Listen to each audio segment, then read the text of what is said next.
Through the magic of the internet, it is possible for me to respond to some things that were said by a Canadian psychologist by the name of Jordan Peterson, who teaches at the University of Toronto. I'm not going to be talking about the psychology he teaches or that he preaches, because that's not my area of expertise, just as it's clear that Marxism is not his. However, he has made statements about Marxism, despite not knowing very much about it, as is evident from what he says. These have included daring Marxists to debate with him, just for the record, anytime, anywhere, as long as we can work out the details, no problem at this end. So what is it that's wrong with what Mr. Peterson has to say about Marxism? Well, it's partly that he's recycling old Cold War stuff. The Cold War was over in 1989. Most of us have moved on around the world. Mr. Peterson seems to be stuck. And he's stuck with one of the oldest kinds of arguments imaginable, telling us that we should not be interested in Marxism. In fact, it's kind of immoral, in his words, to be interested in Marxism in view of what Stalin did in Soviet Russia. Well, okay, Stalin did terrible things in Soviet Russia.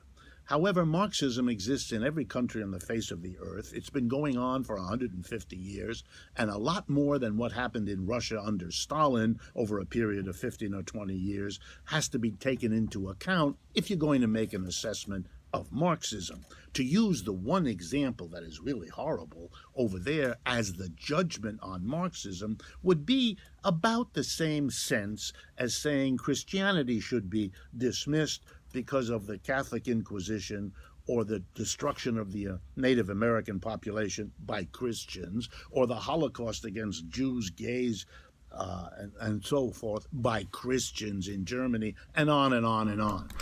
Or claiming that Islam is represented by Wahhabi fundamentalist terrorists like Al-Qaeda or ISIS. Those extreme groups who murder people are representatives for 1,000 years of Sufi mystical Islam, Islamic golden age, living in harmony with Jews and Christians, taking small negative examples and generalizing to the whole. The same kind of straw man argument, yes.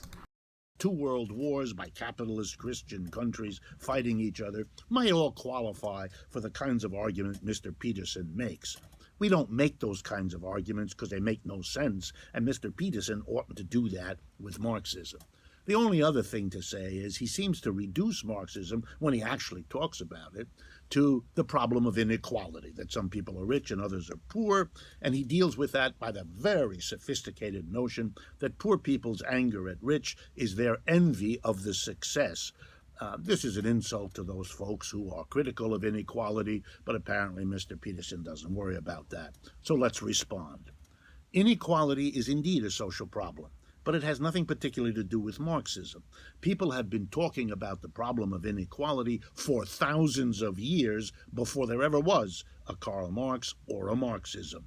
The whole point of Marxism was to explain why inequality under capitalism didn't go away. And let's remind everybody, capitalism comes into the world in the French and American revolutions, talking about being better than feudalism, because under capitalism, you see, we are free, we are equal, we are democratic, and all the rest of it. Capitalism was to bring, in the words of the French Revolution, liberty, equality, and fraternity.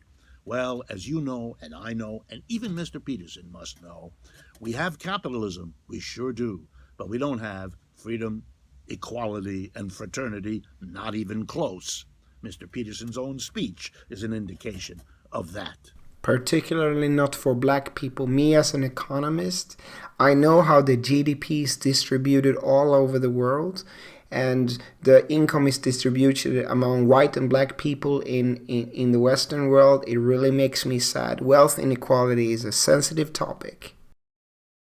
So the Marxists have always said, why is that?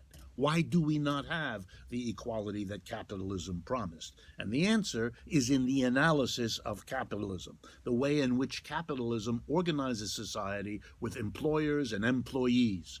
the kind of parallel to lords and serfs and masters and slaves, such that the employees produce the wealth that the capitalists get into their hands, thereby becoming wealthier, while the mass of the working people are excluded from the very surplus their creativity puts on this earth. In other words, there's an explanation.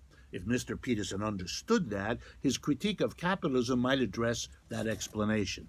Instead, he acts as though there is no explanation, that Marxism is about the envy of the poor against the rich, with this caricature, with this straw man, which he knocks down with gusto. He thinks he's actually done something. For those who know something about Marxism, listening to him is embarrassing. I have nothing but love for Professor Wolff. I have nothing but solidarity for Professor Wolff. Let's see what Professor Peterson, who is also a man I respect, responds. The question is whether or not the past is over. I mean, there's a Marxist philosopher. The question is whether or not the past is over. I mean, there's a Marxist philosopher named Richard Wolff who challenged me recently on YouTube to a debate, and really the answer that I posted was this forward, and he accused me of being stuck in the past. You know, it's, well, the wall fell in 1989 and the horrors of the Soviet era are over, and we can't we can't eternally tar Marxism with the brush of these past events. No, that's not what Professor Wolff is saying. You're making a straw man out of it. He's saying that look at the holistic picture. That's what Professor Wolff is saying. Now you're making a straw man again. He's not saying ignore the past. He's saying look at the full picture. I mean, as if these events are over, or as if 50 years is sufficient time to forget about the corpses. But that's his idea, you know. And to me, it's the same idea that you might put forward if you were a neo-Nazi, by saying that, well, you know, all that happened back in 1945. The fundamental doctrine was sound, and we can't allow our judgment about these eternal truths manifested in the National Socialist doctrine to be forever tainted by some unfortunate historical events. Okay, let's deal with this straw man argument that Peterson is saying. You cannot ignore the negatives of communism any more than you can ignore the negatives of Nazism. No, you can't. Nazism is a terrible, horrible ideology. I see what it's doing in Sweden. It creates racism, it creates we and them, splits people, and it's a hate ideology. Socialism is not even comparable to Nazism in this sense. Socialism you have all over the Western world today. You have wealth, welfare, you have reduced income inequality, state-regulated capitalism, Medicare, etc., etc., public schooling, a public sector that helps the poor. So you have labor unions. You have so many socialist institutions and introductions into the economy today, right here, right now. So reducing all of that socialist history, particularly in the Nordics and Europe, you have a lot of socialism, a lot of socialist elements in the capital. So you have blended economy. Reducing all of that to the famine in the Soviet Union or Mao Zedong's China in the early days is a straw man argument. And that is what Professor Wolff is saying. And I think that that's just, well, I don't even know what to say about it. I mean, one of the telling things about his comments was that he only talked about the Soviet Union and not all the other terrible places that the same doctrine had been implemented. Like Germany, that has social democracy. Like Sweden, that has had social democracy for a long time. Denmark, social democracy for a long time. Bernie Sanders is a socialist. He has very good ideas for America. Obama did Obamacare, Medicare. That's a socialist institution in America. You have Portugal is social democratic. You've Soviet Union economy grew, exploded. China became number 2 in the world. 10% economic growth for the last, I don't know how many years. So there's plenty of good in socialism, and you are benefiting from it right now. You just seem to be so blind about it and reduce it all to the most horrible things in the socialist state, China, Soviet Union. We should condemn it. I agree. We should. Look at the whole picture. That is what Professor Wolff is saying, in my opinion. With equally murderous effects.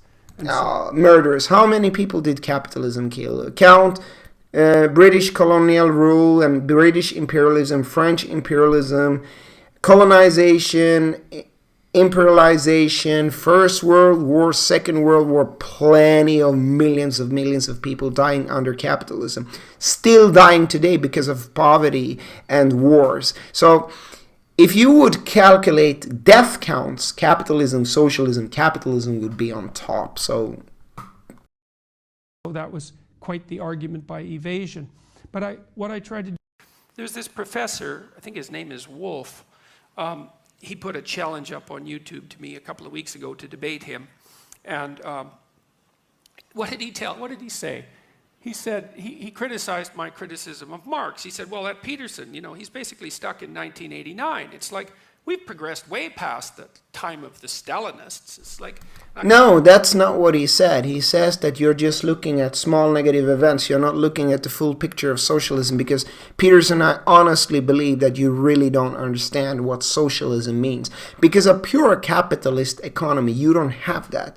The good things and the reduced horror and inequality of capitalism comes from socialist movements for hundreds of years, making the economy a little bit more equal, a little bit more Medicare, a little bit more public schooling, a little bit more labor unions, a little bit more employee rights. All of these things are socialist elements in your very economy that you benefit from, and you turn a blind eye to that and point to Stalin and Mao. That's the main criticism. It's a straw man. It's a straw man. I thought, well, how about if a Nazi said that? That's a straw man. Curiosity. It's like, well, it's not 1945, you know, anymore. It's like us National Socialists. We've progressed way past what happened in Nazi Germany. It's like we should just don't be stuck in the past, right? It's not even comparable. Chance. It's like, well, how about no? How about... Okay, with that logic, I'm going to compare Britain today to colonial Britain. So I'm going to call every British person a colonizer and hold them accountable to the past. Sure, it has some elements of the past, but Britain has moved very far away from colonial oppression of Africa today. So has France. There are elements of it still there, but they have moved on. So, you know, Christianity has moved on from its historical oppression of people and killing people who disagree with them. So things evolve. That's the main point. How about well, we have the Soviet Union with the 20 million dead there, and we have... Yeah, there are more deaths in American history if you count the wars, and Soviet economy grew. Mao's China with... Same with China, 10% growth. There. And we have Cambodia, we have Vietnam. Yep. Venezuela isn't looking that great, by the way, and sure Cuba they are. Can't feed itself, and that's just a smattering of Marxist catastrophes. It's like... Well, America cannot feed all its people. There are plenty of homeless people in America and also in Europe. So I think the main point that Professor Wolff is doing is that he's showing that Peterson is not intellectually sincere. If you're intellectually sincere, like an economist, like myself, we look at both capitalism, socialism, goods and bads. Historically and now, goods and bads. There are goods and bads with both systems, and you have a blended economy right now with capitalist and socialist elements all over the world. And that's also thanks to the socialist movement, which seems to be working fairly well. Some want to transition even more to socialism. So be intellectually honest and look objectively at it. And I think that Professor Wolff is saying that Peterson intentionally is trying to point a narrative that capitalism is good, socialism is evil. So he takes these negative elements of socialism, ignores all of the benefits he has from socialism today, and just raises up capitalism as the optimal model while ignoring all the income inequality, colonization, imperialization, wars that has been created in the name of capitalism. That's the main point. What are your thoughts? What do you prefer? Capitalism, socialism, blend? Leave a comment below.